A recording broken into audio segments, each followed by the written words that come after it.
G'day guys and welcome to BST Weekly EPL edition episode 4. I'm Tim Blacker and this is Joey Kane. And Joey, not much Premier League to cover this week because of course last midweek, just after we did episode 3, we had the Carling Cup and then on the weekend we had the FA Cup as well. So we've only had a couple of EPL results overnight, but we've still got a lot to talk about. But how have you been?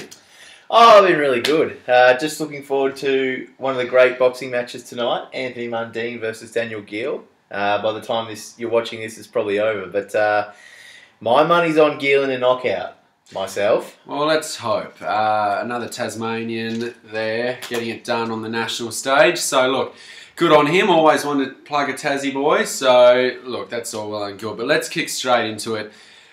Last midweek, Joey, we've had the Capital One Cup, or Carling Cup, however you like to say it. It's always been the Carling, won't it? Or League Cup. A lot of people say League Cup. League Cup too. So, look, the second leg's of that. Now, the first one we'll touch on, Aston Villa versus Bradford. Of course, Bradford won 3-1 in the first leg, and Aston Villa have won the second leg 2-1, but Bradford have still won 4-3 on aggregate. So Bradford are into the final, and what a wonderful story for them. Yes, of course it is. It's always really good when an underdog comes through and wins, and it's if it's not your Premier League side who's competing in that game, of course you get on the underdog, don't you? Yeah. Oh well, I mean, we said it last week. The cups are a time for teams to enjoy fairy tales, that sort of thing, and it's happened obviously in the Capital One, but it's also happened in the FA Cup, which we'll touch on as well. But look, as I said, it's just a sensational result for them. Europa League third round qualifying spot if they beat Swansea in the final, who we'll touch on in a second. And as we said, that would be unheard of. Outrageous. I mean, gee, they'd struggle in the Europa, but who cares? They're there. That'll be something for the fans to hold on to for life. It would still be something very special. And I mean, just the elation on the players' faces, the supporters' faces at the end. The players are running around hugging the referees. Hopefully they didn't pay them or anything, which I'm sure they did because they were fantastic. But it just shows how much it means to these smaller class teams. Unfortunately, though, I think they're running into a pretty solid, well-rounded and ever improving Swansea side. So I think this could be the end, but they'll love being there in the final, and Well, they get a trip to Wembley, which isn't going to happen all the time. No. So I mean, it's great for them. As I said, it's great for their supporters, and it's great for the club as well, because of course they used to be in the Premier League, and then everything went sour, and they went all the way down. Now they're starting to try and come all the way back up, and they're doing well in the League 2 at the minute. So look, hopefully for them, this season can only just keep on getting better for them. But look, it's a perfect little segue into their opponents. Now, Swansea have played Chelsea at the Liberty Stadium there in Wales and holding on to a 2-0 aggregate lead from the first leg. 0-0 in this one. More pressure on Rafa. Fans are absolutely going livid. Is it justified? No, in my opinion. No. But I mean, the whole... We've talked about it before, and we'll continue to talk about it again. Pick a manager and stick with them. We can't just run through managers so quickly. But yes, it's not a great result for them. But I think their mind and motivation should be on the league as in the Premiership. Yeah, they need to focus and get some results there, and they sort of have been. So I give him more time. It's not like Rafa Benitez is an unproven coach or a manager. He has done it before, and I think he needs and probably deserves some more time. Yeah, no, that's fair enough. I mean, although let's concentrate on Swansea because they've got the result here and they're through the final. First of all, they deserve as much as anyone for mine. They've been fantastic. They've taken the tournament seriously, and they deserve to be where they are. But more importantly, let's just focus on the fact that they've held Chelsea goalless in 180 minutes of playing time, which is even more impressive. Yeah. And I mean, Chelsea weren't fielding weak sides in either of those games. No, it's not. You couldn't just say, oh, well, the Swansea defence is the main reason that's happened either. I No. think it's a full 11-player effort all the way down the pitch, and all the players who are involved in both leagues deserve all the plaudits. Yeah, well, I mean, Michelle Vorm and Ashley Williams at the back there create a good nucleus to build around. And look, I think Michael Laudrop has got the Swansea boys really playing together, much in the same fashion as Brendan Rodgers did. Many people questioned how they'd go this year, but would you say they're having a better season than last year? Oh, at this stage, I think they definitely are. Yeah. I think it's probably a natural progression or evolution, though. I think under Brendan Rodgers, they were obviously fantastic coming all the way up, and they had a great culture and a great style and about their play and everything like that. And yeah, under Michael Laudrup, I think this has continued on the natural evolution, I think. Yeah. Well, I mean, as I said, it's great for them. It's going to be a Swansea Bradford final, which I said. But so you're tipping a Swansea win there?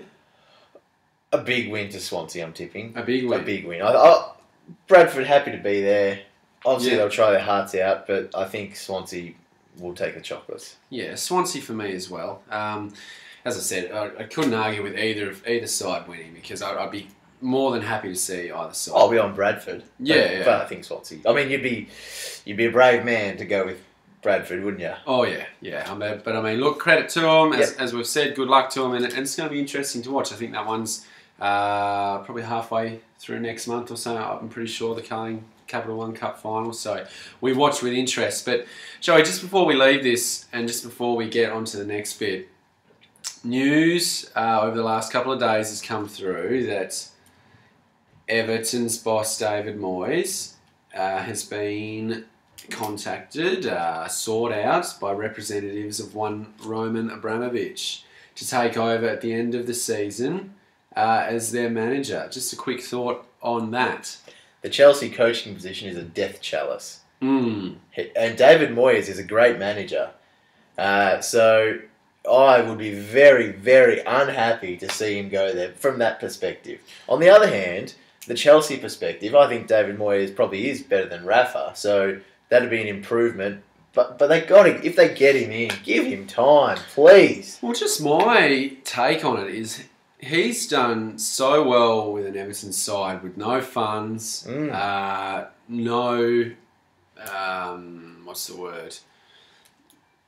No real strong structure behind him, I suppose you'd say. I mean, the backroom stuff at Everton's stable and everything, but I mean, he's always battling to get signings in and all that sort of stuff. They're always on the cheap, but his tactical work's so good. I mean, with players of a higher echelon at Chelsea, I can see them, if it does happen, seriously being a contender next year because he's proved that he can get results with a substandard, list sort of thing. The only thing with that is, though, David Moyes has been at Everton for a long, long time, and the players there have been there with him for a long time, so they have that mutual respect. They know each other inside out type of thing. So, but if he moved to Chelsea, I'm not sure that immediately happens. I don't think you can just drop a manager in and the players respect him and they understand his structures and workings. I think it would take some time. I'm not sure that it would be next season that would be challenging. I think they'd go through a period of transition where they drop off. He would have a full summer though, and the rest. Yeah, personally, I don't think that's enough. Yeah. But that's just me. Oh well, the other thing to contend with is the fact that he's going to be dealing with a lot bigger egos as well at Chelsea than he is at Everton. I mean, he goes from Everton where guys are on 20,000 a week to Chelsea where players are, the majority are 80,000 plus a week. So, I mean, that's a challenge for him if it occurs. Personally, I hope it doesn't happen because I think Everton would really be affected by it strongly. But look, again, it's one we watch with great interest. But Joey, on Chelsea now, it's segment time. And segments normally come at the end of the Premier League episodes, but we've had to get it to the front this week because something happened in the Swansea-Chelsea game, which I'm sure everyone at home is aware of. Now, as you know, I've got Black as Bake and Tool of the Week. Now, incorporated them together to go back to back here. The same. Not the same, but they both involve incidents from the same part of the game. Okay. Okay, so the first one, it is time for Blackers Bake. Now, Joey, as you know, I've got it in the oven already. We talk about this every week. Yeah, I get in here early. Let's put my book down there. I get in here early. I get all the ingredients together and I whip up something. Now, first... When you're cooking, are you in a happy manner? No. Or is it always angry? No, it's always angry. Okay. Stuff's going everywhere. If you went into our kitchen, you would see that there would be stuff everywhere. Now... No, I have been, and there is. Yes. Yes. That's why I asked. Don't worry, we've got cleaning stuff to fix that up. But, look, Joey, the winner, I suppose you could say, of my cake. So the Blackers Bake for this week is none other than this man here.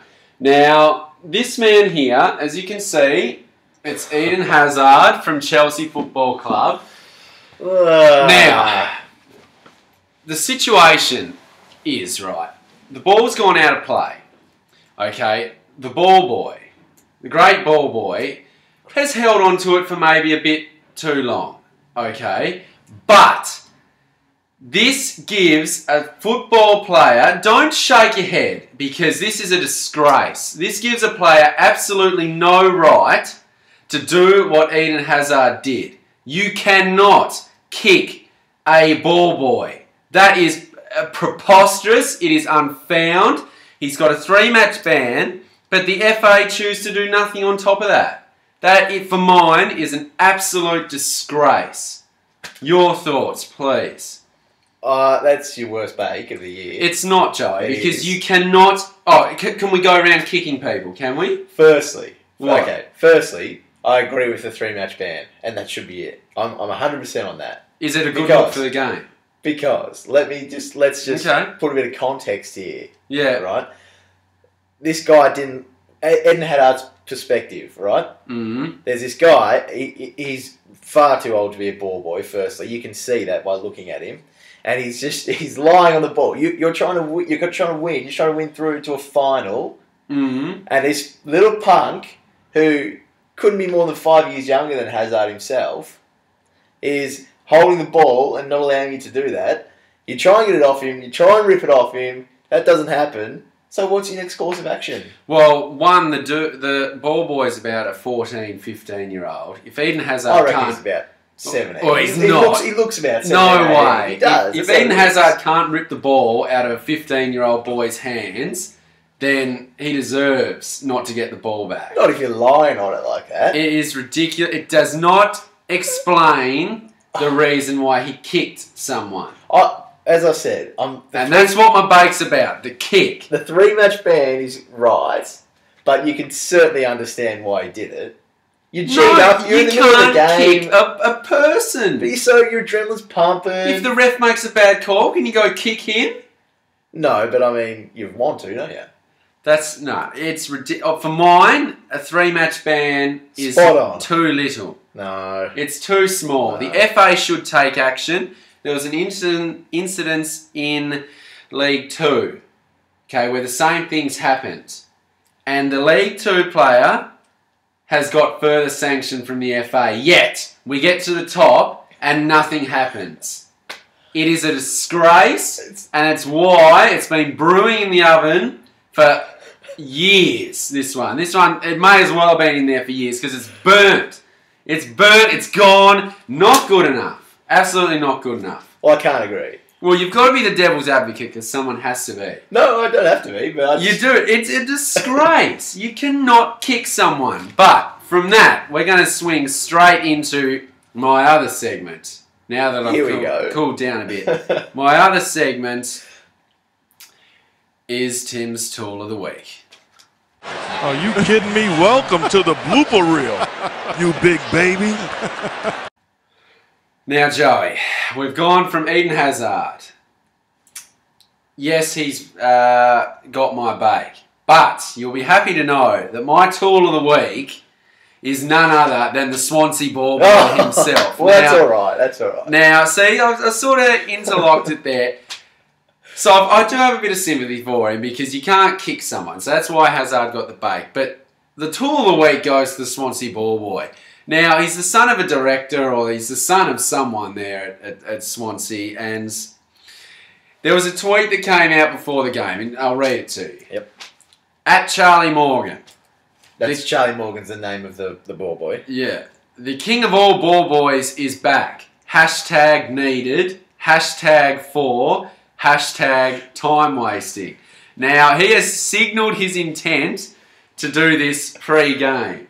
And in that sense, that is why he is the tool of the week. You cannot go around carrying on like this. He's a ball boy. He's not important in any facet. He shouldn't even be on the field, get to sit on the field. He is a joke and a disgrace of a human being for what he's doing to try and interrupt a football match. Now, he could have easily got my bait, but Eden Hazard got it because he went against the player conduct and kicked someone. But my tool of the week, as I said, Charlie Morgan, the Swansea ball boy. He joins John Walters, James Collins, and who was it the other time? I've forgotten one. Someone's very lucky because I've forgotten them. But he's the fourth tool of the week. And normally it's restricted to players. But this guy, lying on the ball, earns it, definitely. But the other little thing I want to point out, his reaction after he got kicked. I mean, we'll just get a picture over the top here. Look at his facial expression here, Joey. What is going on here? Yes, it was a kick, but he's carrying on like his liver exploded inside of him. And his ribs are broken. It's not good enough. You're a tool. You're a soft Quincy tool. And what's this? And I suppose after all this, it's gone against the script. And I've done 2 Blackers Bakes and 2 tools of the week. Wow. So let's actually put them all together. Eden Hazard and the Swansea ball boy are a combined Blackers Bake and Tool of the Week. Blackers you Tool. Happy with that? Yeah. Blackers Tool. All right. It's such a terrible. I liked it, but I mean, it's not a great one, is it? I think. Don't you love seeing that in sport? I love that old school bit of character, bit of fight, bit of mongrel, bit of punk about people. Between players. I love it. Between players, yes. Not between you got little no-namers on the sidelines. Oh, he's got I'm pretty sure he picked up a few followers on Twitter. Well, if I do something stupid as well, I'll get a lot of followers on Twitter as well. Well, you've done a lot of stupid things, and I'm not sure we've got too many. We haven't made them public. Okay. Joey. But look, with all that, I want to leave that behind because we've got a lot of other news to cover here. All right. So that's all that done. Now let's move on to the FA Cup over the weekend. Of course, no Premier League action. FA Cup, everyone loves it. One of your favourites? Well, I don't mind the cups, but I'm more a European Cup type of person. Yeah. But don't mind the FA Cup, yeah. Okay, well, there were, the big boys, United, City, Arsenal and Everton have all gone through. United, comfortable win over Fulham. City over Stoke.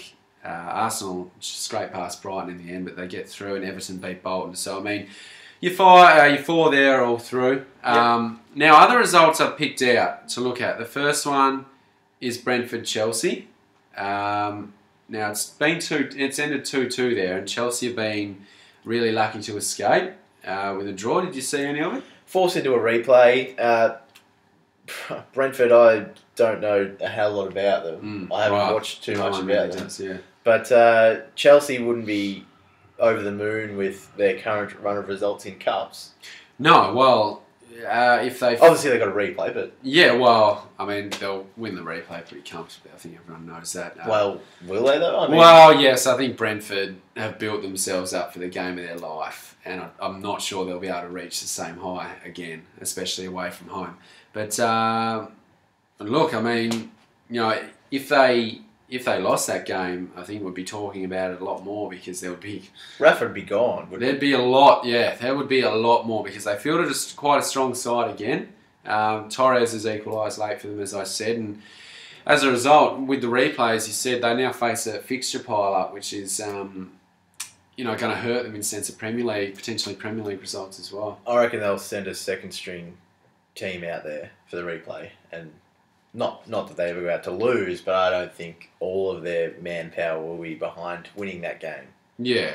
Oh, well, as I say, I still expect them to win the game. Yeah. But look, if they don't, we'll definitely be talking about it on here. Other results I've picked out, I've got five results for you here. Mm-hmm. Who should we start with? I'll start with this one. Leeds have beaten Spurs 2-1. Just a great result for them. That was amazing. Leeds, I'm so happy for them to get this win. Obviously, checkered past, as we all know about, and I think it's about time they've worked their way up and come back and joined what is their rightful place in the top tier of English football. Yeah, for sure. But I mean, they earn a trip to Man City now in the 5th round, so that'll be interesting to see how they go. On to another Premier League team that lost. QPR lost 4-2 to Milton Keynes Dons. Redknapp absolutely furious after that one. Obviously, the cup meant something to him there. Close to full strength, and he labelled it basically not good enough. Yeah, I don't understand why he's so angry. Well, exactly. I think it's great for them. Yeah, so do I. Honest. Yeah, I don't see why the frustration at all. Yeah, maybe you still get frustrated if your team doesn't play well. But look, for them in the state they're in, trying to stay up, it's absolutely perfect. They don't need anything else. No distractions. They need full weeks recovery, all that sort of thing. So for mine, it's a perfect result for them. Oldham Athletic have beaten Liverpool 3-2. Now, I know you watched that one, but Liverpool fans in general couldn't be happy with that. How did the game go? I didn't actually see that one. Well, Oldham, their striker, just come out and absolutely terrorised the Liverpool defence. But I think Liverpool they had a lot of young guys in. Only pretty much everyone in their team under 23, apart from Skirtle, who was labelled by Brendan Rodgers after the match as being pretty pathetic. Okay. But Brendan wasn't too happy with the result, and I don't think Liverpool fans would be either. But gee, it was really good to see Oldham get up and have another upset victory. Well, it's another fairy tale. I mean, they go through the next round, and I think, from memory, I remember seeing, I think they've actually drawn a non-Premier League side as well, so it's another good chance for them to get through to a quarter-final. Yeah, well, it is, and for such a small club as well. I think their manager is doing pretty much everything around the club. He's doing scouting. Yes, former Premier League player with City and Blackburn and numerous others. That's right. He's done everything there by himself. Even bringing in all the gear and that type of thing. He's literally doing it all. And I think all the Oldham fans thought he'd be gone. No matter what the result, he wouldn't be there in the morning. Okay. But after the win, might have saved his job, really. Well, it's funny how things can change. Now, there's two more. Don't know which one to touch on first. I'll go with this one. Millwall have beaten Aston Villa 2-1. Could it get any worse? No, in a word. No, it can't. Again, though, in the sense of QPR, I think it's a good thing for them to get out of the cup, but they've gone in pretty close to full strength again, and they've lost to Premier League opposition. What can you say? It's dreadful down there at the moment. It's an absolute basket case. We've touched on them a lot over our episodes here, but really, there isn't a week that goes by that you can't talk about them. Well, it just keeps getting worse and worse. Obviously, as you said, it is good for them to be able to focus on the Premier League solely now, but if you're an Aston Villa fan, I think you're probably tuning off. You're probably converting to another religion. You're looking at getting a shaman in, Lucky Charms. I'm not sure what the next step is.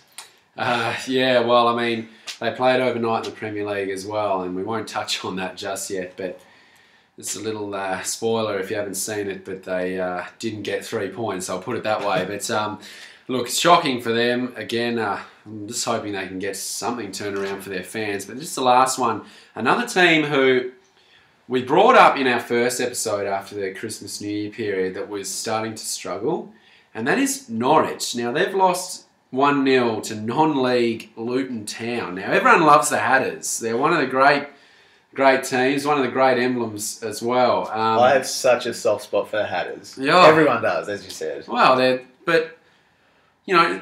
gone in half strength, but what is going on at Norwich? They are really struggling. And I know it's only the FA Cup, but... Well, you know. I think Norwich are pretty safe in the Prem. Well, their form's been terrible. They're sliding all the way down the table.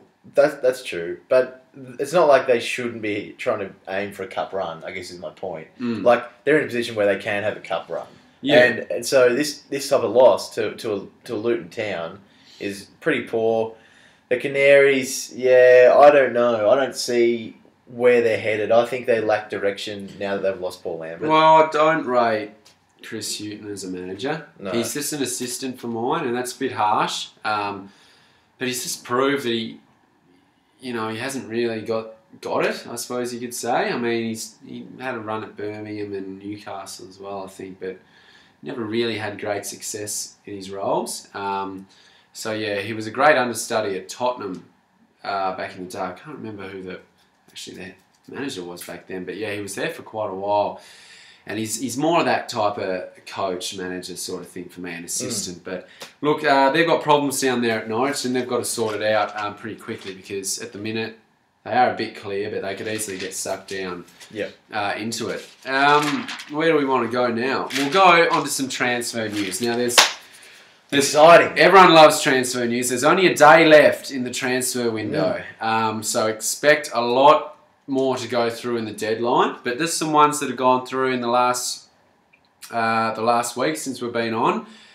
Manuel Frimpong from Arsenal, of course, has gone to Fulham on loan. Now, he's only made 17 senior appearances across his career. Now, I thought it was a lot more than that, and I'm not lying about it. I thought he played a lot more, but that spans across Arsenal, Wolves and Charlton. But gee, he would have played a few at Wolves, wouldn't he? Well, no, he's only played 17 senior appearances. He was injured for a little bit and went back to Arsenal.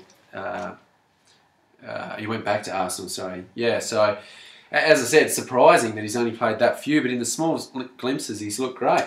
Well, he's done well for himself. If he's only played 17 games, he's built up his Dench brand and Frimponged and all that business, so good on him for that. But I think, he's one of those guys that I like watching. He's, mad as a hatter, get in there, get dirty, that type of player. Yeah, so, I think he, given a run, an extended period of games, then who knows? Yeah, look, I think he's a good player, as I said, in what I've seen, and he'll really help strengthen up that Fulham midfield, which needs a bit of grit to it. I'm not convinced with Steve Sidwell. Neither have I been for years. Yeah, so, I mean, I think he should start for them and be pretty good. The next one, Wilfred Zaha has gone to Manchester United and been loaned straight back to Crystal Palace, which is good to see because he's playing some really good games down there. Now, he's just turned 20. He has made 109 appearances for Crystal Palace and he's already got an England cap as well. So, he's part of the reason why Palace are sitting, in the top echelon of the championship. Yeah, he's a really classy, tricky type player. Watched him for a while now and always thought he could make it in the Premier League. Manchester United, though. It's a strange one for me. Yeah, it is. I mean, where does he fit into that structure? Well, that's why I said it's good that they loaned him straight back. And I hope they, if Crystal Palace come up, they loan him to Crystal Palace again. Because it's just going to be shocking for his development if he just sits on the bench there. He needs to be playing games at that age, and look, he's got so much talent, it would be a real waste. Don't you think it's a waste of money, though? If you're not well, I do, yeah. I do. I mean, they expect his price tag to rise, though, so, I mean, get in early, I suppose, could be the only thing, but Man United, I just can't see him ever becoming a first-teamer there. Neither do I. It's not the way big clubs really go about it these days. No. Really strange. Yeah, it is a really strange one, but look, he's a quality player, so let's hope it works out for him. And the third one, a name that will be very familiar to many fans of the Premier League, Emmanuel Pogatetz has gone to West Ham on loan from Hanover. So it brings the 30-year-old Austrian international, he's had 52 caps, back to the Premier League after he played 123 games for Borough between 05 and 10. Now, I suppose you could say this brings Premier League experience and know-how, and I think that's what Allardyce was after this window. I wouldn't have thought he'd come back unless he went back to Middlesbrough, to England. So I was surprised he'd come back to England at all. Yeah. But Big Sam knows what he's doing, and he's been there and done it before so many times, and he knows. Well, what do you rate what he's been doing at West Ham? Well, a lot of the fans over there, they hate it. They hate his style, but he gets results for it. And I mean, they're not a team at the minute that can be saying, hey, we should be in the top 7. It's all about solidarity down there at the minute. It's all about forging themselves a base to make sure they don't go down again. And that's exactly what Sam Allardyce is doing. And I love the job he's doing. So do I. Absolutely. I think it's so harsh, some of the criticism that comes in for him. It's ridiculous. Yeah. And so much wrong criticism comes in on managers all over the Premier League and whatnot. But for us, it's pretty evident to see that Sam Allardyce is the man for West Ham. Certainly is. So, just the last one as well. So I've actually skipped this off the running sheet. I've actually got 4 more signings that have been done. 4 more signings. All right. Okay, and I've grouped it together, which is why I got confused here. Newcastle's French Revolution. Now, remember last week they signed Debuchy? Yes. As well. Now, this week they've gone 3 better and signed 4 French players in a week. So I'll run you through them. And apologies if I get the pronunciation wrong. Mapue Yanga Mabiwa has signed for Newcastle from Montpellier. He plays across the whole defensive line. He's made 186 appearances for Montpellier and 3 appearances for France. Have you ever seen much of him? Other than FIFA, no. So no, he's one. Unfortunately, he's one that I'm not entirely familiar with, but they got pretty big raps on him down there. He's in a good age bracket as well. Move on to Masalio Haidara. They've signed from Nancy, however they pronounce it. He's a left back. Only the 46 appearances for Nancy. So this one's a bit of a blind signing in a way. He's only played under 20 and under 21 for France. I'm guessing you haven't seen much of him either. No, it looks like a preemptive signing almost, doesn't it? It's like they've got so many French guys there, someone might have given him the hot tip. Yeah, well, I mean, we know Johan Cabaye has a lot to say down there. He does. Seemingly, because he got Debuchy in, so I wouldn't be surprised if he's had a few words with Pardew and the like to get these guys in as well. But the third one of my list, one I know you've heard on, one I know you've heard of. That was interesting. Moussa Sissoko from Toulouse. Now, box-to-box midfielder who is easily happy to play more defensive, more attacking. 183 appearances for Toulouse, 19 goals in the process, so he's played a bit more defensive. 5 appearances for France, experienced. What do you think of him? He's a really good player. I have seen a bit of him, and he'll add to that team. No doubt about it. He will help them long term and short term. He's a really good player, and he's going to fit in with their system quite nicely, I think. He got an assist overnight as well and played really well in the game against Aston Villa. So, look, that one for mine's a great signing. Just the same as this one as well. They've got in a Demba Ba replacement. It's taken them the whole window nearly, but they've finally done it. And surprise, surprise, he's French, or from the French league. Johan Gouffran. Now, from Bordeaux, forced into it by missing, of course, Loic Remy, who they missed out on and went to QPR. Striker, obviously, 140 appearances and 31 goals for Bordeaux. And before that, he had 115 appearances and 33 goals for Cayenne. Been around and can find the back of the net. Gouffran.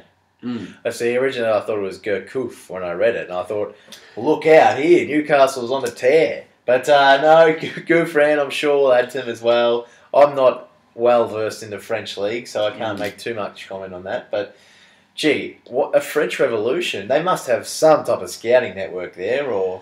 Well, you'd think so, but I mean, I have seen a bit of him actually, and from what I've seen... he's that sort of striker that just makes the most of his opportunities, and that's what they need. They need goals, and I think he'll partner Cisse up top very nicely as well. So for mine, it's a fantastic signing. But as we said, Newcastle have just gone berserk this week and have signed. They needed to, given their position. They needed to bring a lot of players in. They had to make the move, and I'm glad they did. So, look, it's good for them, but as we said, we'll see how it works out for them. Now, 2 departures from the Premier League as well. Notable ones, I should say. Anton Ferdinand, who's really been struggling to crack it at QPR, has gone on loan to Bursaspor in Turkey, which seems to be the hottest place to go at the minute. I mean, of course, a bit off-topic Premier League here, but Drogba and Schneider going to Turkey as well. Should we pack our bags and go as well? Because it seems the place to go at the minute. Well, not only those 2, but obviously in the local A-League here, players are heading off to Turkey as well. We've got a local left-back from Melbourne Heart, as his badge, has gone to Bursaspor with Anton Ferdinand. So they're just buying him in like crazy over there. Yeah, well, it's funny. I didn't think there was that much money in Turkish soccer, but evidently there is, because Drogba's getting... I know, sorry, it's off topic again, but Drogba's getting 26,000 a game. That's unheard of. Yeah. Unheard of. And I'm guessing that would be in euros or something. But... I think it's just... I could be 100% wrong here, but I think, from what I understand of the Turkish league, Galatasaray and Bursaspor are the 2 now who have just gone nuts with money. They've been back now and they're just buying up like absolute crazy while they can. Yeah. And obviously You're definitely right on Galatasaray. Yeah. Fenerbahce dropping down a little bit. They're still competitive, but... Yeah. There's obviously they've always had the crowds over there, but I thought the money was in Saudi Arabia and some of those Middle Eastern countries. It looks like it's moving to Turkey now. That's the new hottest ticket in town. Yeah. Oh, well. Look, I think it's good for Anton Ferdinand, though. He really needs to get out. He needs games. His career's really stagnated. He won't ever make it back, though, I don't think. No, I don't think so. He just makes too many errors in the Premier League for mine, and you definitely can't have that. And this is another one here. I reckon you'll be familiar with him, Joey. Fraser Campbell, of course, has gone to Cardiff from Sunderland, who could come straight back up, by the way, because Cardiff are flying in the Championship at the minute. But he was fantastic for Hull in their promotion year when he went on loan there from Man United. I know we watched him at the time, but he never cracked it for Sunderland. No, he didn't. He reminds me of a journeyman, really. But Cardiff, probably the exact right fit for him at this point in time in his career, and it'd be good for him to cement his spot while they were down there and then come back up and hold it in the Premier League, because that's, I see him being able to hold that spot down in the Premier League. I just wonder, though, there are players out there who are definitely just not cut out for the Premier League, and you see them be in the Championship and they score a truckload of goals. One that comes to mind is Michael Chopra, who for years was banging them in for Cardiff, and he's doing the same at Ipswich Town, all of that. But when he had his crack at the top level, he just never seemed to quite cut it. And I mean, hopefully Fraser Campbell's not the same sort of player, but it remains to be seen. We'll see how he goes in the Championship and go from there. Yeah, exactly. Now, of course, they're the deals, dead set deals that are done.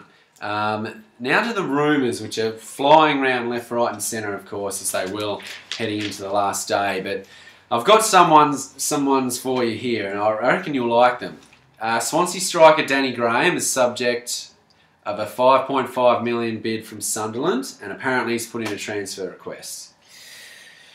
Which I think is ridiculous. I could not see why he would want to leave Swansea, but I wouldn't want to leave Swansea and go to Sunderland. No, that's a terrible decision. I can't see what. Obviously, we don't know the ins and outs. Maybe there's something behind the scenes that's gone on. Yeah, but if there hasn't been, I haven't. Apart from money, but I can't imagine him being that much more at Sunderland. No.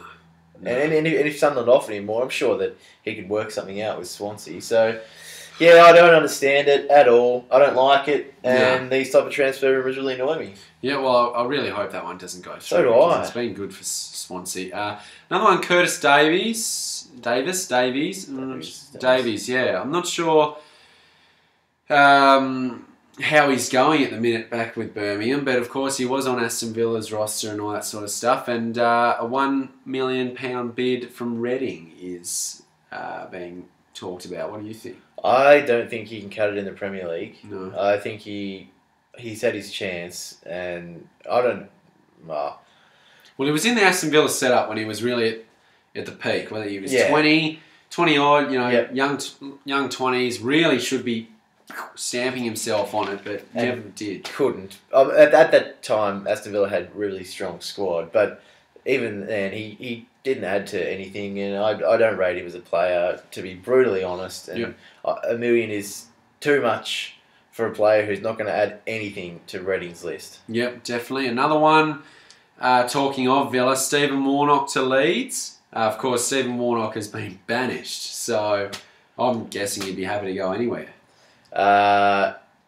He has been, as you said, banished, not allowed to train with the group, so there's photos out there on the internet. You tech-savvy guys out there, you can find them where he's just out partying every night and this type of thing. So he's a bit bored, obviously, Stephen Warnock. I don't think he'll ever really reach his peak as a footballer again. I think it's just a downward slope until something else comes along in his life, and probably time to move on. Yeah, I think so. Get into market research or something like that, you reckon? Nightclub guest list man or something. All right. Lines, I think. Now, one that interests us highly, Mile Jedinak, the Aussie from Crystal Palace. Stoker's said to be interested in a $2.5 million offer laid on. So, he's been really, really good for Crystal Palace. Yeah. And obviously, being an Aussie, we watch a lot of him. He's been really good for Crystal Palace, really important to their setup. $2.5 million, though, that's a lot of money. I mean, I know the market's completely overpriced in England at the moment, but didn't expect him to be worth that much. And if he goes there for 2.5, then he will be starting, I would imagine. Yeah, would he want to, though? I mean, as I said, Crystal Palace are really looking good to come up again, and I don't know, as we said, he's settled there. He's, one of the first picks, so to speak, so... I'm with you. I don't like this system, but it seems to go that when teams find their way coming up into the Premiership, they buy in. And they buy in players because they can. They get the cash injection and they fresh up their roster. And I don't like that, but it just seems to be that's what happens. Yeah. And I think he can see that the writing's on the wall. If they do go up, I think they'll buy in some players and he'll probably get pushed down the pecking order a tad. So... Yeah. If he can move now, it's probably the ideal time for mine. Yeah, well, remember, these are just rumours. So, I mean, be interested to see if that occurs. Big one from Everton, actually. It might even be... It's not done yet, but talk is it should be completed. The $8.5 million signing of a man called Leroy Fer. Now, he's made 105 appearances for FC 20 in centre midfield, Dutch international. That's big coin for them. Yeah, it is. The Dutch league is really renowned for being able to develop players, though, and being really good to develop your game there. So it's not a bad transition into the Premier League either. I mean, you see players come from the Netherlands and do quite well. Dirk Kuyt was one for me when he came over. He was banging in everywhere, but look, I don't know anything about it. Have you seen him? No, but I wouldn't be surprised if he can play. Yeah, well, put it that way. Well, they must be very confident because, as I said, they do not splash $8.5 million every window. Put it that way. Yeah. They're very tight with their money as they have to be. But so look, I'm interested to see him play if he does come because he's obviously something. QPR now, just nearly to round it out. Harry Redknapp wants to link up with Stoke striker Peter Crouch for a 5th time. And it was being mentioned in the commentary on the game this morning, actually. That it could be his last game, Peter Crouch. So, how do you see that one?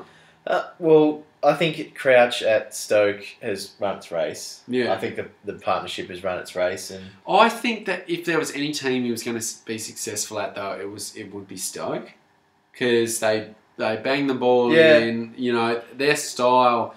I'm not entirely sold on Peter Crouch. I think he's very one-dimensional for mine. But yeah, he just hasn't scored a lot of goals at Stoke.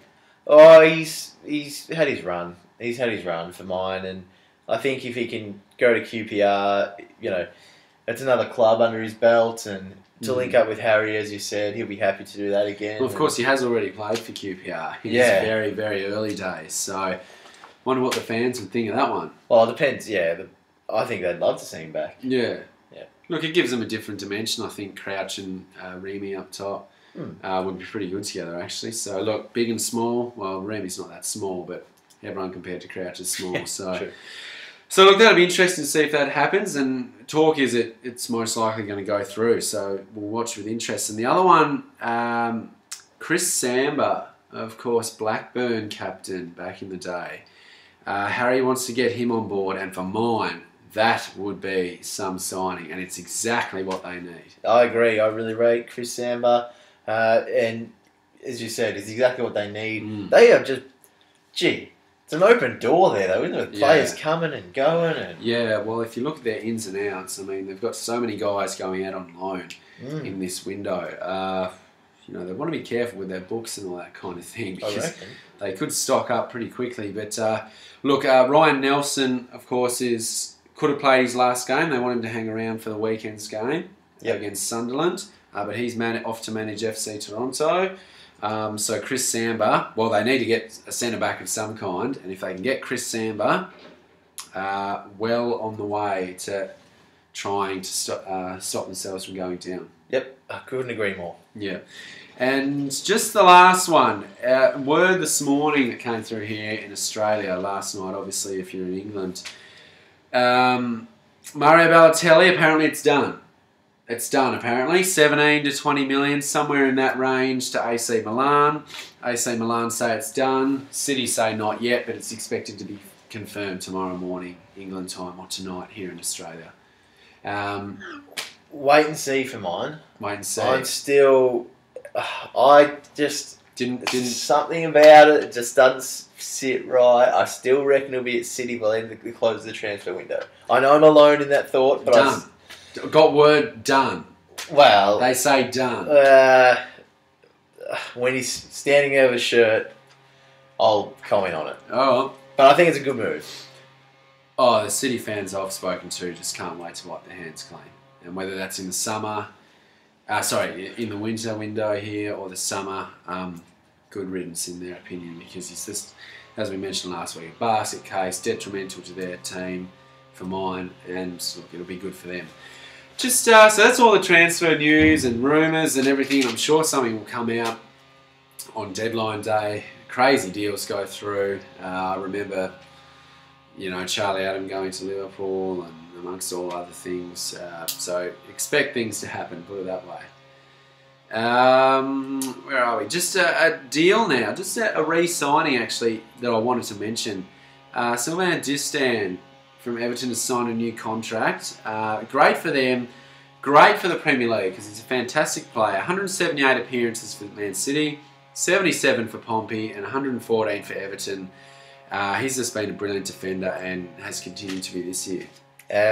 Really good to see him stay on there. As you said, couldn't give him enough credit and a really good player.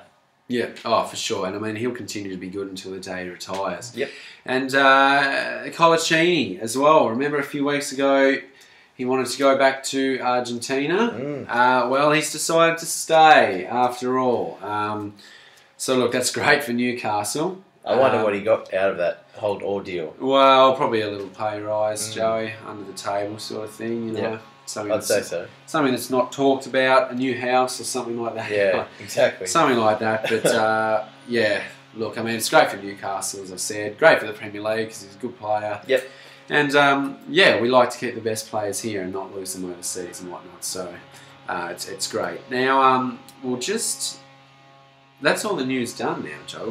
We're actually nearly through. We're flying through this, but there were Premier League overnight, of course. There's Premier League tomorrow, but we've had to get on air and get all this out. Otherwise, next week's show would be a 3-hour movie. So overnight Prem results. We'll just get the Prem results up now from last night. As we can see here, Stoke 2-2 draw with Wigan at the Britannia Stadium there, and Sunderland a 0-0 draw as well with Swansea. So a couple of stale, I guess, results there. Yeah, stale results don't really mean a whole heap. I mean, Wigan near the drop zone picked up a point, which is good for them away from home. But up the top, as we mentioned, Aston Villa continue to struggle. They get sucked into the relegation zone now, which we'll see in a minute. But Newcastle get the win. We're relieved. Relief for Newcastle to get the win. It's a game they really, really needed to win. Oh yeah. Both teams really, but Newcastle in particular. Aston Villa now in the relegation zone in a bit of trouble, but QPR an 0-0 draw with Man City, a pretty good result for them. Well, it's a fantastic result for QPR. It's a terrible result for City. Of course, they got back into it, and now they've let it go again. I mean, Cesar was amazing, made 3 terrific saves, but on the whole, QPR were fantastic and deserved a point. And we'll just get the table up straight away as well. Just looking at the sides that played overnight, City, as we said, could have got within 2 points, but that draw, it's going to be costly, I think, because United have Southampton tomorrow, who they should beat. Yeah, exactly, and 4 points behind with a game in hand to Manchester United. They're sitting pretty at the top. Yep, they just continue to let opportunities slide, City, even though they are starting to defend really well and everything. It must be frustrating for them. Swansea just pick up a point there. I mean, every point is going to be good for them. Same as Stoke there as well. I mean, they're both, well, Stoke especially is content where they are, but Swansea, you know, it's a point, but I think they probably would have expected to beat Sunderland. Yeah, so do I. But, I mean, look at where they're sitting on the table there. They can really launch an assault upon the top 4. Maybe not that high, but they can certainly aim for top 6, I think, certainly. As we move on to the bottom half here, as we can see, QPR with that draw, they're still 4 points clear of the of making it out of the drop zone. But Aston Villa now have dropped in because of the Wigan result as well. Yeah, well, they came from 2 goals down at Stoke, which is a fantastic result for them. It's always hard to win there. So, look, they move out. Aston Villa drop in. Things just couldn't be any worse down there at the minute. I mean, they could be 20th, but they may as well be the way they're playing. Well, look at their goal difference. It's easily the worst in the Premier League. It's absolutely horrendous. Newcastle pull clear, which is good for them, and Sunderland up the top there, just in mid-table obscurity. But QPR, the reason they're getting closer to getting out is because of Harry Redknapp. They are just defending better as a team and are simply hard to beat. They really are hard to beat at the moment. But as we said, 4 points from making it clear.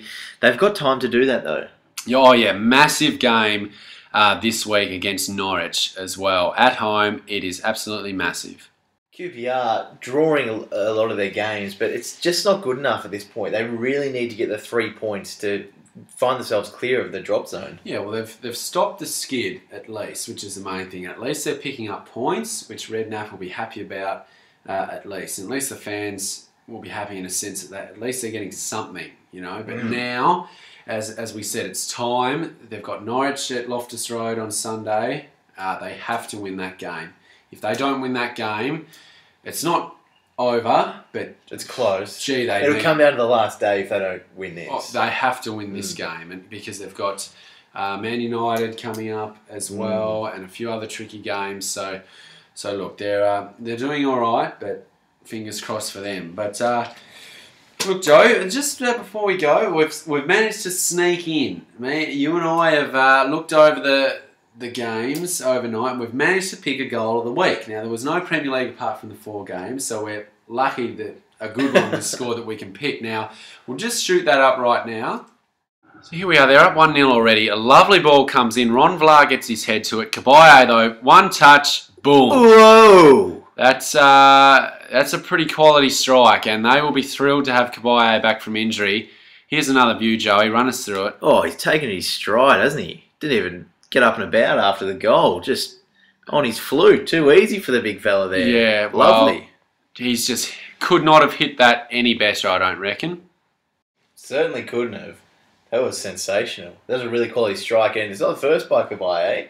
I think it's his 4th goal of the year, if I'm not incorrect. No, you are correct there. 4th goal of the year. He scored a cracking free kick last week as well. So look, as I said, they are thrilled to have him back. He was fantastic last year, and he's had a few injury problems this year, but look, he's been great and he's a quality player. And also, he does a lot of the transfer work down there for them as well. The scouting manager. Yeah, so look, that's been great. But Joe, on the whole, that is us done. That's a wrap. For another EPL. And look, as we said, there wasn't much Premier League this last week, but again, we've managed to give the fans something. Yeah, and next week, obviously, there'll be more Premier League games, plus the finalisation of the transfer window will be over, so we'll have a lot of deals to go through as well. And yeah, oh, for sure. But I mean, you know, as I said, every result now, and the same if you've been watching our basketball shows as well, guys. If you haven't, please check that out if you're a fan, because we think they're really good as well. But look, I mean, every result now is critical at the top and the bottom. Look, a few results over a few weeks and it could be over for someone, and I'm talking title challenge from City, Villa's quest to stay up, anything like that, you know. So, look, the weeks will come by and we'll have more news for you. But look, from me, Tim Blacker, and from Joey Kane, it's been our pleasure again. Thanks for watching, and Joey, don't forget BST Weekly.